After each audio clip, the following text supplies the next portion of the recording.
Hi and welcome. Today I'm here with another story time. This time when I got ME, when I got sick, and it how it developed, what happened, and also when did I get the diagnosis and what happened after that.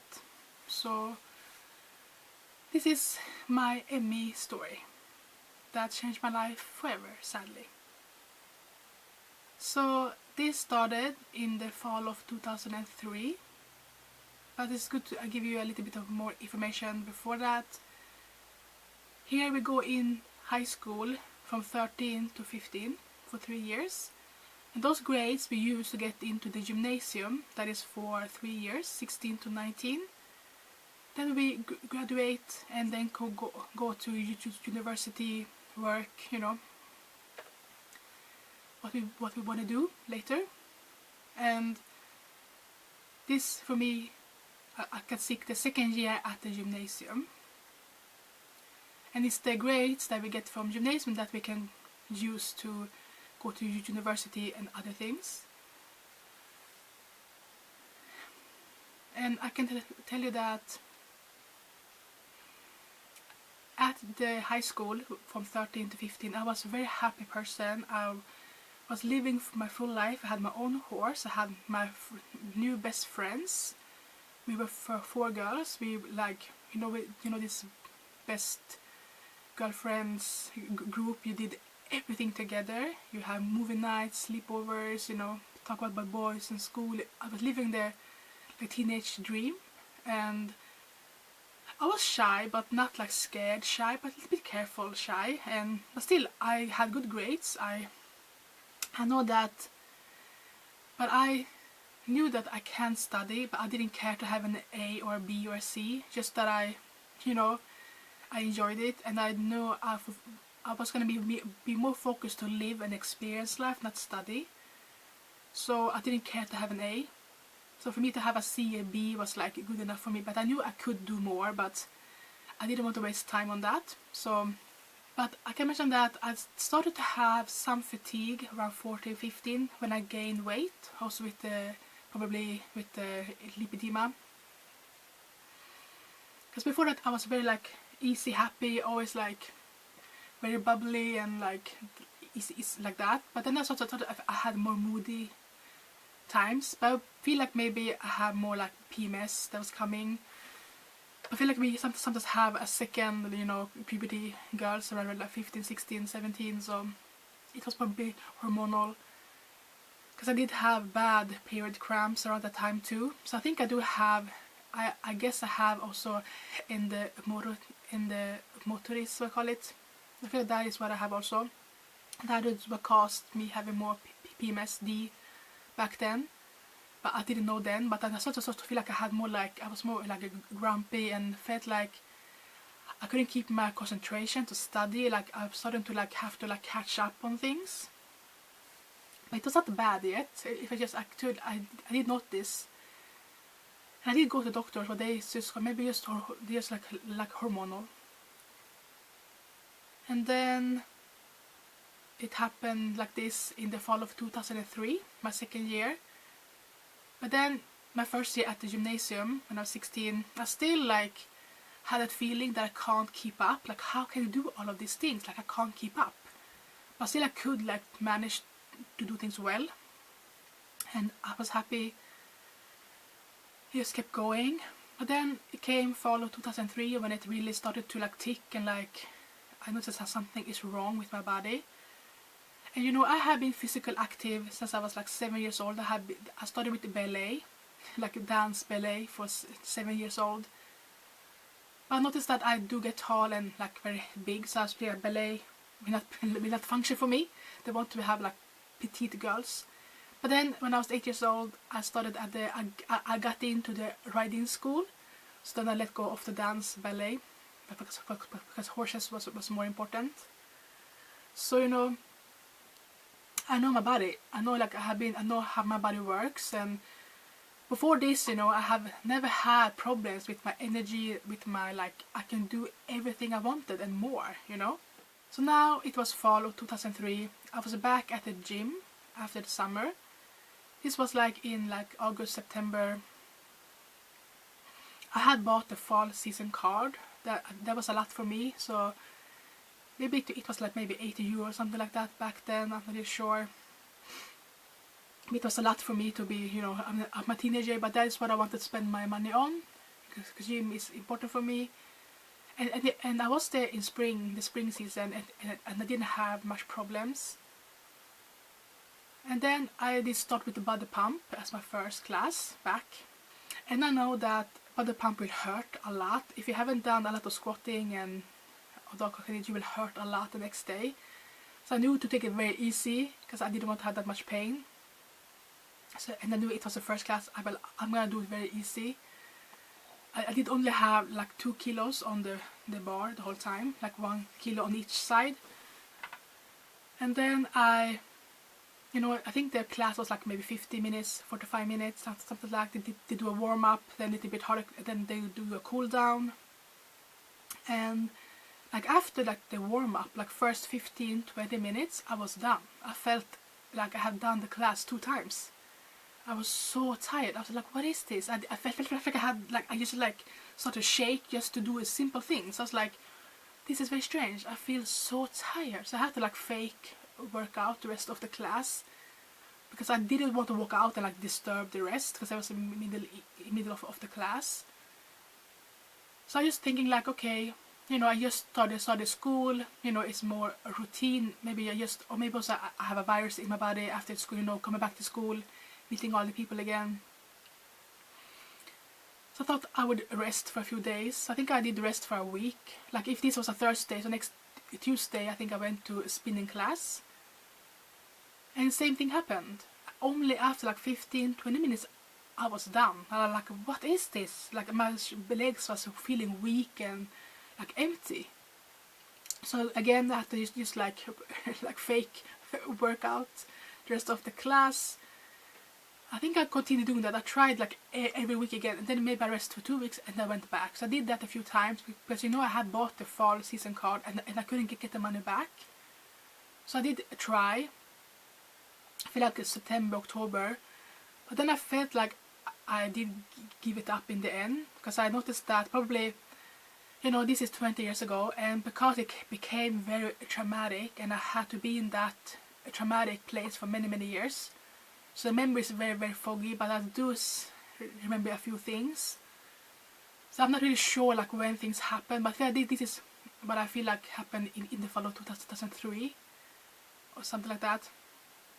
It should be, but I don't think it could be the of 2004, because I feel like it was 2 years of the 3 years at the gymnasium. I think that the last 2 years that was where it happened the most. So I did give up the card for the gym, maybe I think like after October, because I kept noticing that I couldn't complete a class. I was like, what is this? Like, why can't I keep up? Like, I could do this like 6 months ago. It was no problem at all. And then it came the new year, the spring of 2004, the spring season. I didn't get a gym card, so I noticed that there was no idea, like there was no like, so I knew there was something wrong. I think maybe I started to have migraines, like really bad migraines. I'm not sure when I started to sleep 24 hours, maybe now it started to happen that I slept 24 hours many times a week. That's why I think I have also had the KLS, the Klein-Levin syndrome, because that is when you sleep like this. This is what I learned many years later, but I see that ME is like the fatigue you get.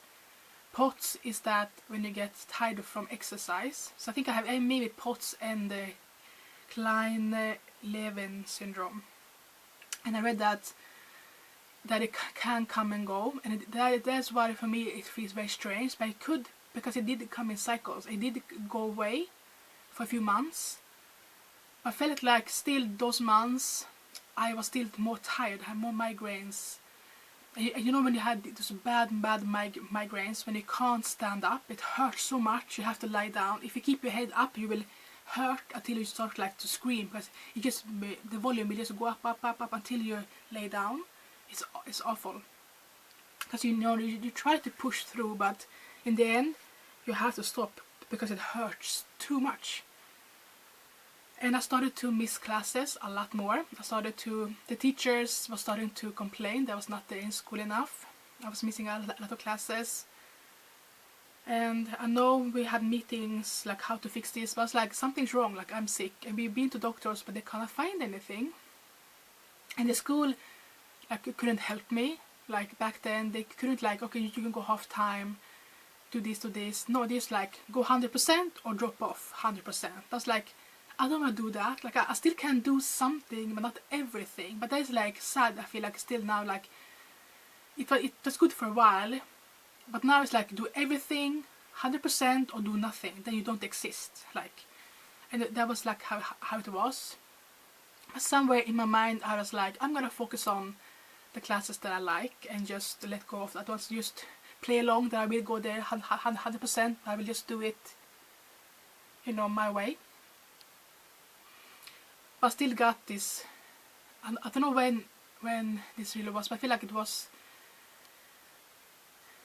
But like I said, it did come and go. And then in summer of 2004, I did go to Germany for 1 month on this like exchange summer work thing.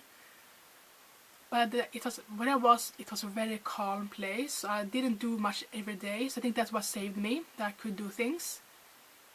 And then I was away on a family reunion of my dad's side. I did to go to the camp for youth who stutter, and I could like do things. I was like, I think I was doing all the things that I could do there, and they keep up with the schedule and all that kind of things.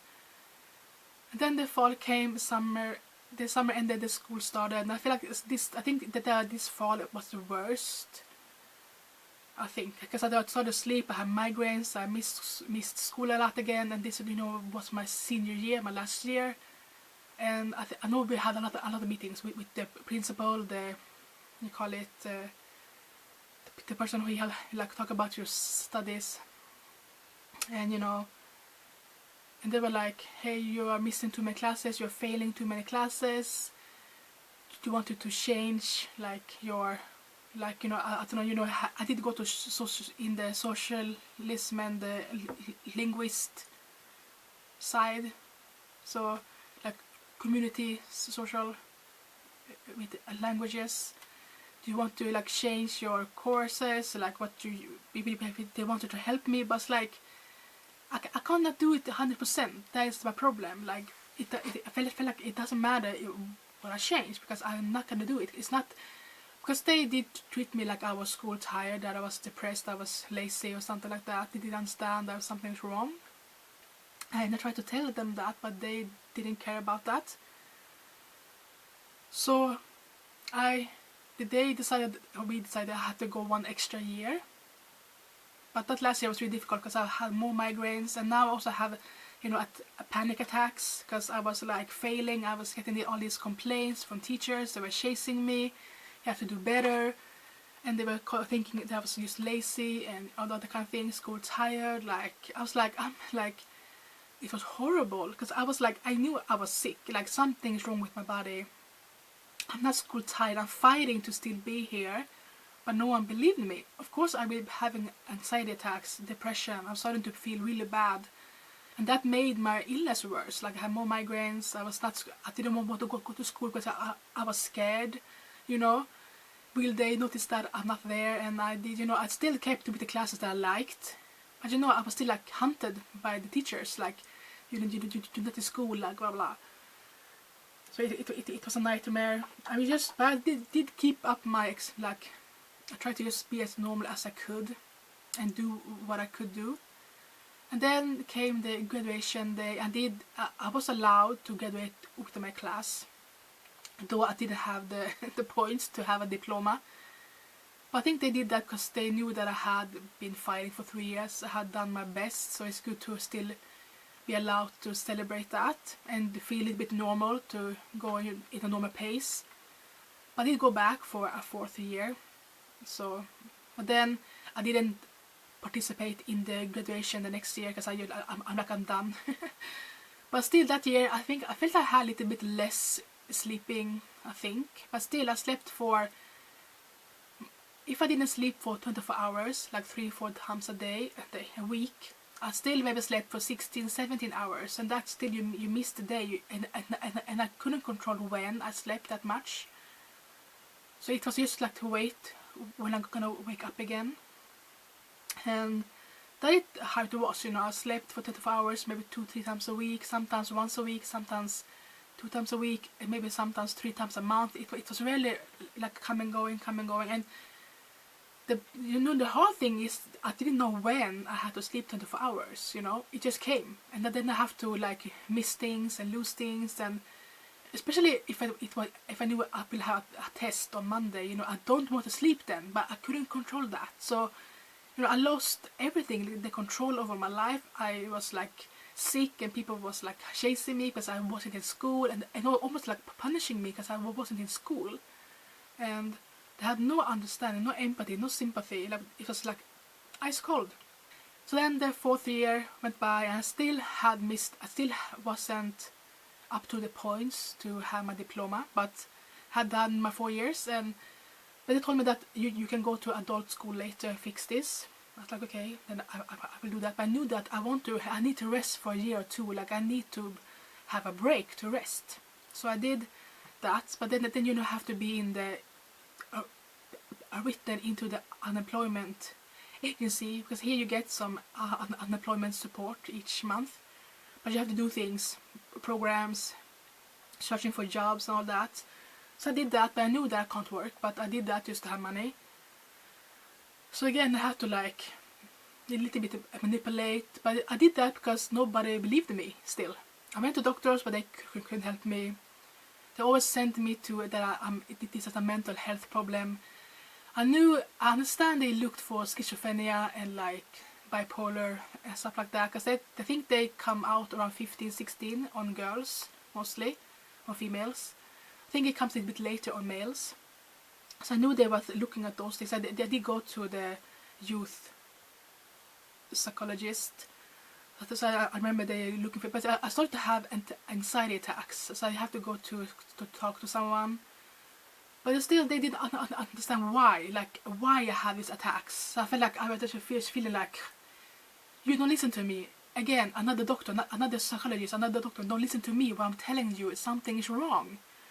Do you see my depression, because you know, I'm losing my dreams. I lost my life, you know. I couldn't keep up with my horse. I couldn't keep up with my friends. I couldn't study as I wanted to, just like make by. Just to have a D in classes, not a C or B anymore. Just a D, just to pass, you know, and then move on to something else. So I couldn't enjoy anything. I was like, it was so awful. And now, then I think in 2006 they let me go a lot. They left me alone a lot. And then 2007 they're talking about, but you have to fix your diploma now, because you will get more you will get more like unemployment support if you do that. If it will be higher. So I was like, okay, I have to do that. So I did that during 2008. That year became the worst year of my life again. So, but I will be its own video, my another story time, because that it needs its own video. But I did manage to fix my grades that year. So then, finally in 2009 I had my diploma. But now again I have to look for jobs, because back from school. And again, but still I felt like I can't, like it was so hard to keep a day rhythm. I still slept for 24 hours, but not as much, but I slept for maybe 16-17 hours instead, or maybe 14 hours, but still that'll mess up your days and the time you can do things. And I really had to force myself to be at school and all that kind of things and study again. Still, like I had to fight to be there. My body was like, it did like migraines and all that still. If I pushed myself, I did get the migraines, then I slept. But I have to push myself to do things. Still have fatigue. I still felt like my body was like stuck in mud, or I was walking in water. Like my body just didn't want to do things. And then I think this was like end of 2010. I started to have an internship activity at a riding school. I did go there when I was 8 years old. Now, so I knew the place, so I did go there. But I was there like for 3 months and home for a month, there for a month, home for a few months.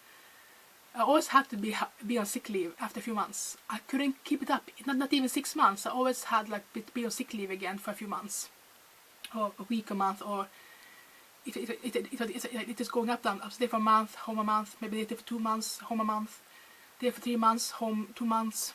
Then I was home for a few weeks. So the sticking shows are like, they wasn't allowing me to be home too long.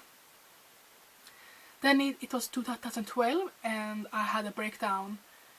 Because the past year I was living with a man and we tried to be together, but I felt too sick. I couldn't keep up with a relationship, like, because I tried, but I feel like I'm too sick for this. Like I can't be in a relationship, and I didn't know what I had.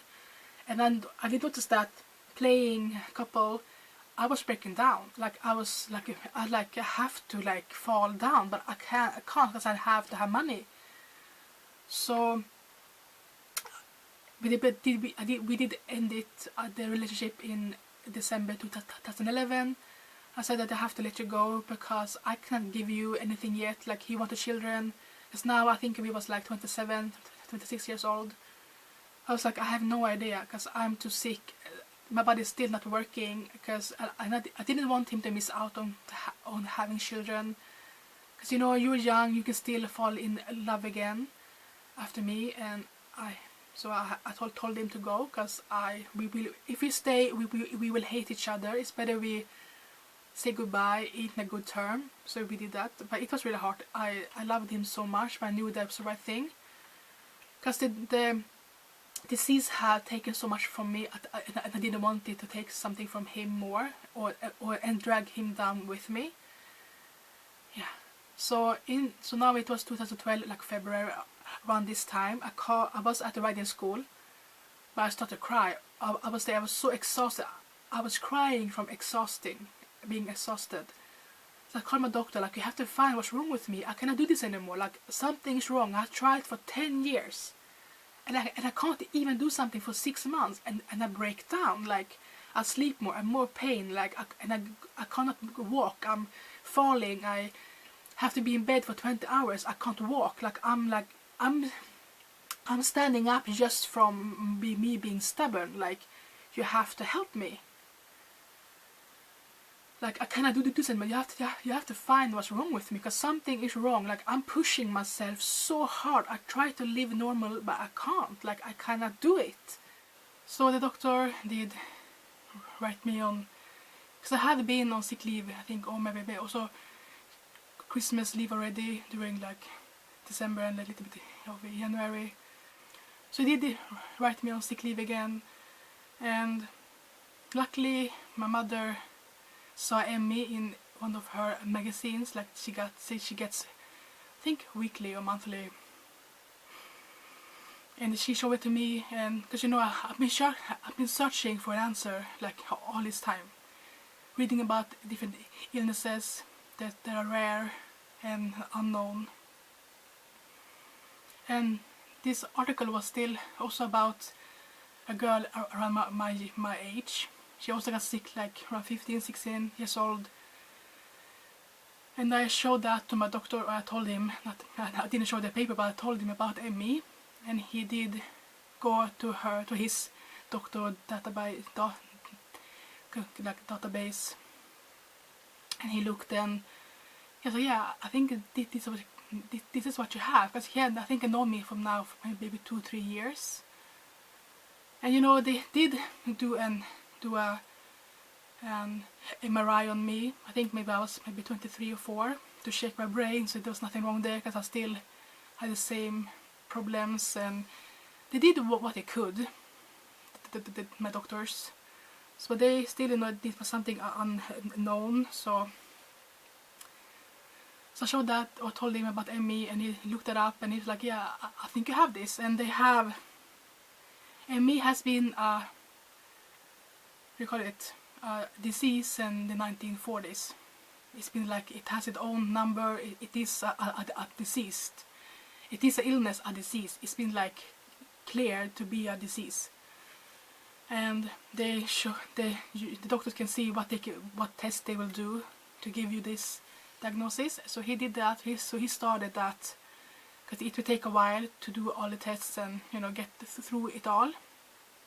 But he started right away to order tests. First, I have to go to the hospital and take like all the bloods, like all the tests that I can do. I think they took like 25 tubes of blood. They checked like everything in my body, and they found nothing that was wrong. And then I went to a neurologist in August 2012, and he told me that yeah, you have ME. Like I did get the diagnosis. They didn't find anything else. And then I was allowed to have sick pension under 30. I was now, I think, 26, 27, and I think I was 26, I was going to be 27, so I have 3 years to 30. So they do that, you will have it for 1.5 years first, and then you will meet, and then they will extend it again. And this was the first time I was going to be home for 1 year, 1.5 years totally, like no breaks. I didn't have to go out to work, anything for 1.5 years. And now, it was August 2012. I had been home for like 6-7 months, and in September I was like, it was like I woke up from a coma nightmare. Like I had been in this nightmare tornado valley, like, and I was like, and I've been home for 7 months. I was like, things started to, the fog, the mist started to really like clear up. I was like, where am I? Like, who am I? Like, I didn't know, like, I have been in this PTSD, this like fight and flight mode, like in 10 years, and I was like I didn't know anything, like, because all my clothes were so damaged, everything had been broken down, because I had been in survival mode for 10 years, and now I was just like allowed to relax, allowed to like to understand things, and I know now what I had, ME, and there was nothing to do about it. There was no treatments, there was very little to do, but I found a lot of research and what they thought it is, and like what you should do, what you should think about, what you should not do. They still had good knowledge about it in the research people, so basically it's a good relief to know what you have, because you can still learn about it. And I learned that, and I did have learned that if I take it easy and do something one day, then maybe I have to rest for a week, but I could do something one day. And I really had to like start from like lying in bed for 20 hours, then try to do something for 30 minutes, lay down for 2 hours, do something for 30 minutes. That is how I started. Because like in 2012, I felt that I have to fall. I have to let go of this. I felt like I have to let go of this life. I have to let go and fall. You have to let me fall and find out what this is. Then I have to start to climb again, because I was so damaged. Probably this is also when I have burnout syndrome, fatigue syndrome, because I've been going over and against my limits for 10 years. My body was so broken down and so hurt. So my body was so broken down, so like I said, I have to let go. I have to fall and crumble, because I cannot not do. I have to let my body do that. That's why, but I need money, so I have to do that. So yeah, so 2012 like was the year I started to heal, and just to relax and just like understand what happened to me, because I didn't have time to do that. And being in fight and flight, you will have a lot of adrenaline, then you will forget things, and so it took me 10 years to know what I had, and it was sad. There was nothing that I could do about it yet,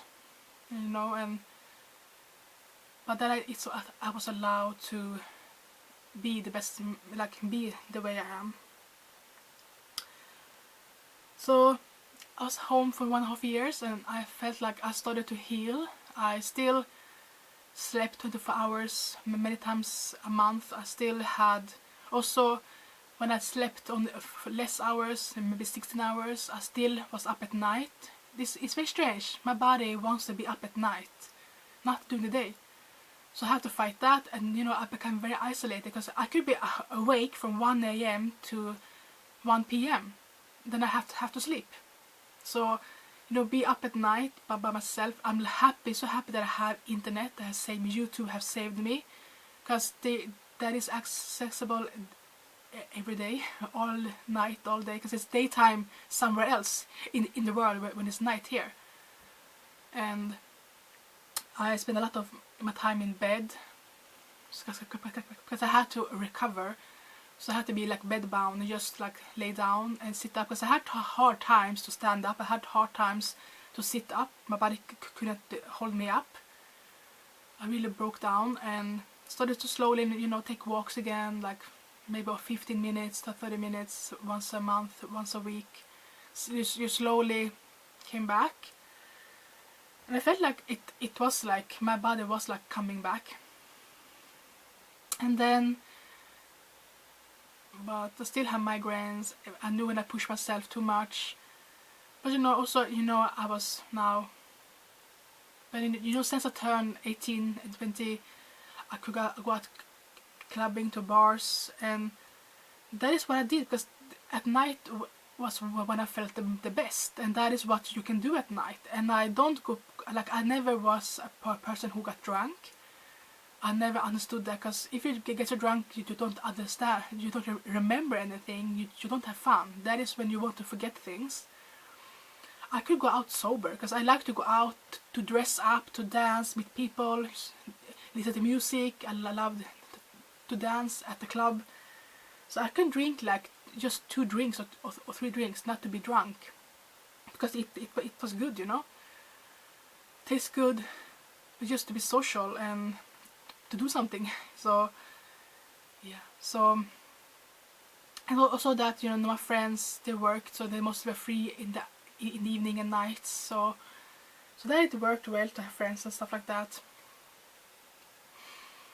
to keep up the friendship. But I did still like lose a few friends during the years, because they study, they move, they have a partner, they have less time for me, so that happened. So now,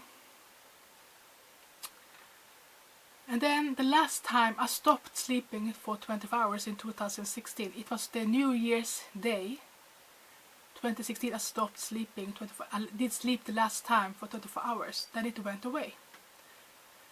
I did that. I was at a New Year's Eve dinner party. I went to my friends, they were new friends, and we went there maybe on like 5-6 p.m. It's a New Year's Eve dinner. You go there early, you eat like all the courses, and we playing board games. And I think we also did the Christmas gift game that year. And for me it was like, okay, I'm around people, I'm happy, like, and I came home, they went to see the fireworks, then I came home maybe like 2 a.m, something like that. Then I went to bed like 5 a.m. It took time to to come down from that all the excitement. And then I slept for 24 hours. And then I woke up, was up maybe for 14 hours, slept for 16 hours. Then I was up again for like 12-14 hours, then I slept again for 16 hours, and then it went away. I have never since slept 24 hours. I was like, what? Then I started to sleep maybe for 16 hours, 12 hours, 14 hours instead. But that's a big difference, to still be awake for 12 hours. Because then I can, watch more TV, still see things on Facebook, YouTube. I can keep up a bit more with my friends, so I had my phone. So for me, internet, phone, smartphones, and all this social media has saved me, because I can connect with the world outside from my home and still see things that way. I still have to like practice to see a whole movie. I couldn't like keep my concentration on a full movie. Sometimes I have to stop. My brain couldn't take in all the information. I was sensitive to light, to sound, all these years. And all that hurt me, like, it really did. But also when the sleeping went away, because I have noticed that with it's called Sleeping Beauty syndrome, but the Klein-Levin syndrome, I have read now that it will go away after like 10-15 years about that. and it did that, and it says that it also comes and goes in cycles. So I understand that I had that also with the ME and the other pots also. I had those 3 combined. Maybe that's why I'm so bad, because I had them all. But then I feel like the fibromyalgia came through after that. Because then I started to have problems sleeping, falling asleep. Now I had a lot of ache and I couldn't fall asleep, but once I fall asleep I slept again for like 14 hours. And again, my body wanted to sleep during the day. So I'm up at night again still. I couldn't control, I tried with fall asleep pills, I tried to like, so hard, but my body always changed it back. That's really hard because it made me very isolated. Because again, I could be awake like 2 a.m. to 10 a.m. and then I had to go to sleep. I slept for 12 hours and I up at 11 p.m. again to like 8 a.m. then I have to go to sleep. So it was like sometimes I have to only be awake for like 8 hours, then I have to sleep. I was awake for 12 hours, then I had to sleep. And that just like messed around everything again. So I had to miss like weddings and baptism and all that sort of things. I couldn't be awake. It was hard to know when I was going to be awake. Still. So then you know that I had to be out working 2017. Because yeah, I turned 30 and the sick pension below under 30 was now away. Then they want to see where you are after those. I think I was home like 4 years, about 4 years total, first time. And I really healed. I was starting to come back. I was starting to do more. I was able to work out, be more active again. I felt better. But then I like, now you turn 30. Now we want to test you again. You have to try to work again to see where you are. I was like, I'm not ready. Like, I am not ready, please. Because it was still hard to do everything day. Like, still, I didn't have the day rhythm, okay. So 2016, I turned 30. I managed to hide away. so I didn't go out. But then 2017, I had to. I was like, okay, I will try then. Because I also want to know if I'm better. Like I said, I'm keeping myself in this place, but I know that keeping this place is hard. So if I do more, it feels unlikely that I can do it. But okay, I will try. And they did allow me to go very carefully, to slowly add on. But my goal was to do 25%. I was like, I cannot do that. Like, I have to start at like 2 hours one day a week. So we did that in the beginning of 2017. So I was at a flower boutique, like one place. She was had the own flower boutiques. I just did a very small thing. It was more socializing. That I did maybe 3 hours one day a week. Then I did go to a nails. I think I did on Thursdays also for a few hours. Then I went to a nail salon. It was my friend's aunt who was a nail technician.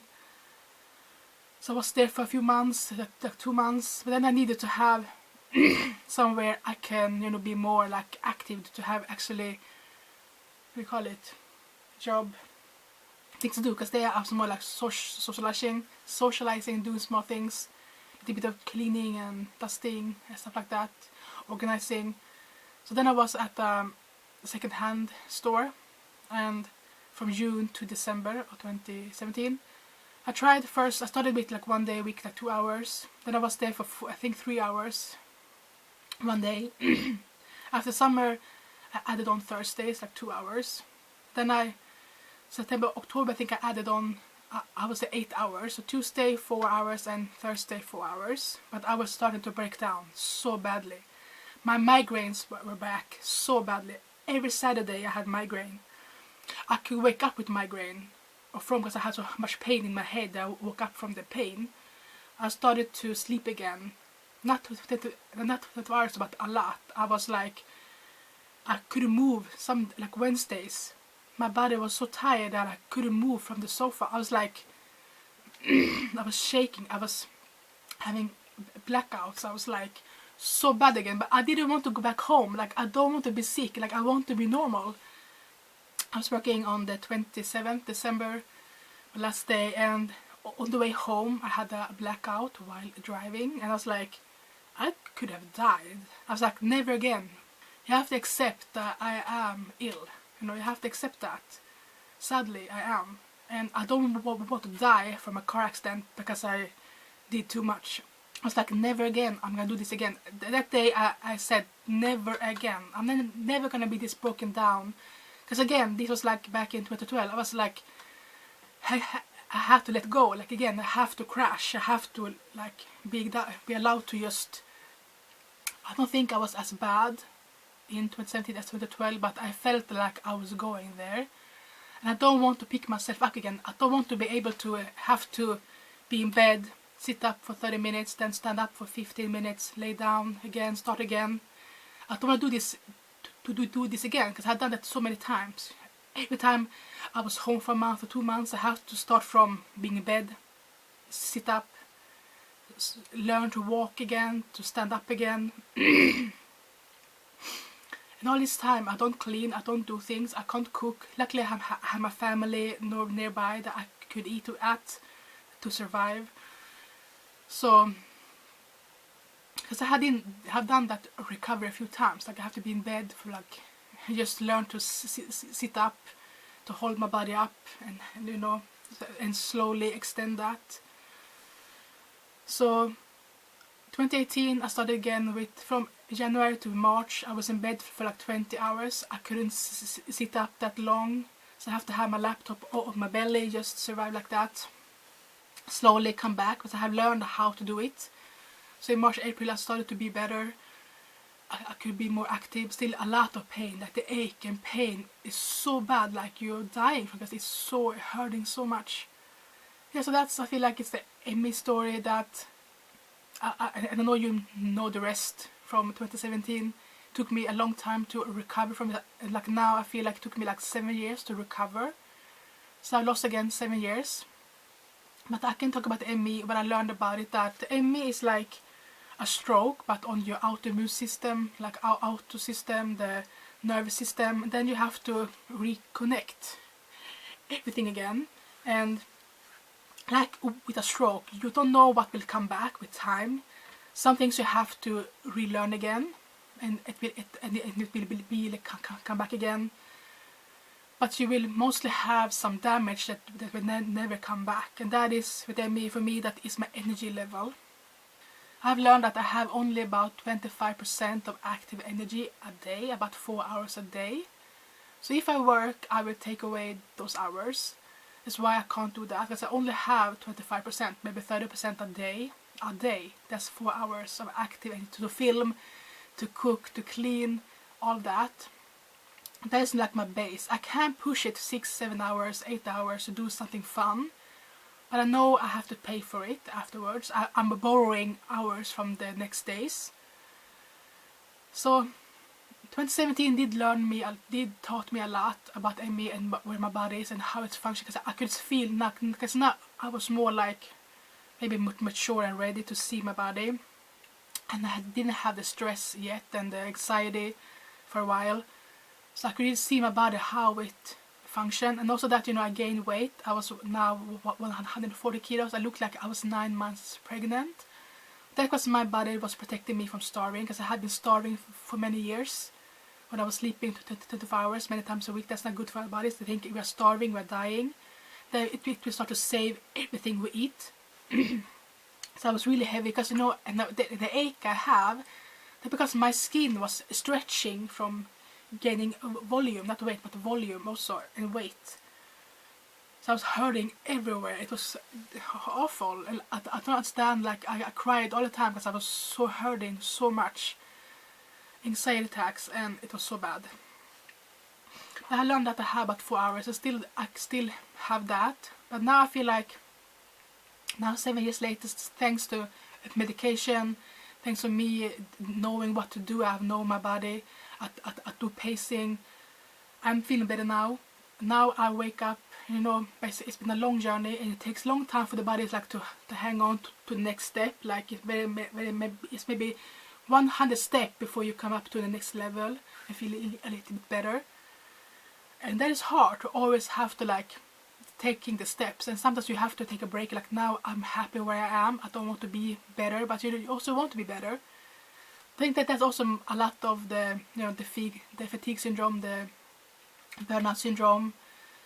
So, I have many places where my body have been broken and have to recover from. That's why I needed my sick pension, so I will have time to heal again and do it my way, because all of this have made me worse. It had given me more problems, and my body have been broken more. So that's my ME story, how it started. Slowly taking away my energy, sleeping more and more. I'm happy that I'm not sleeping as much. Now I can sleep 8 hours a day and feel okay at night. I feel okay. I can exercise. I now fall asleep around, I do fall asleep now very easy. And I wake up around now 10 a.m., 9 a.m., sometimes 11.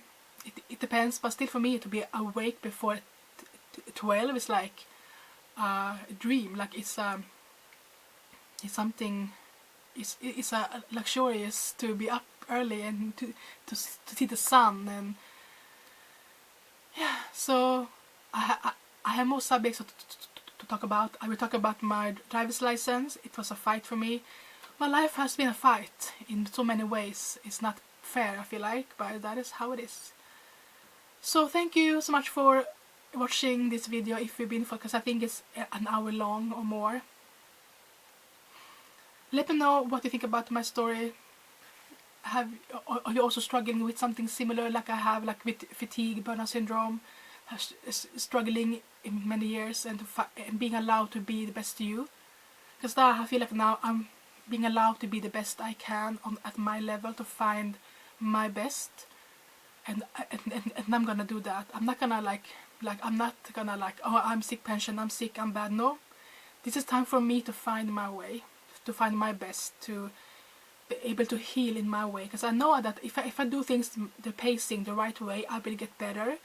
It's maybe 1% a month or something like that, but still I'm getting better. I don't get the bad things again, so I'm doing the right thing. Again, thanks so much for watching. Hope I see you next time.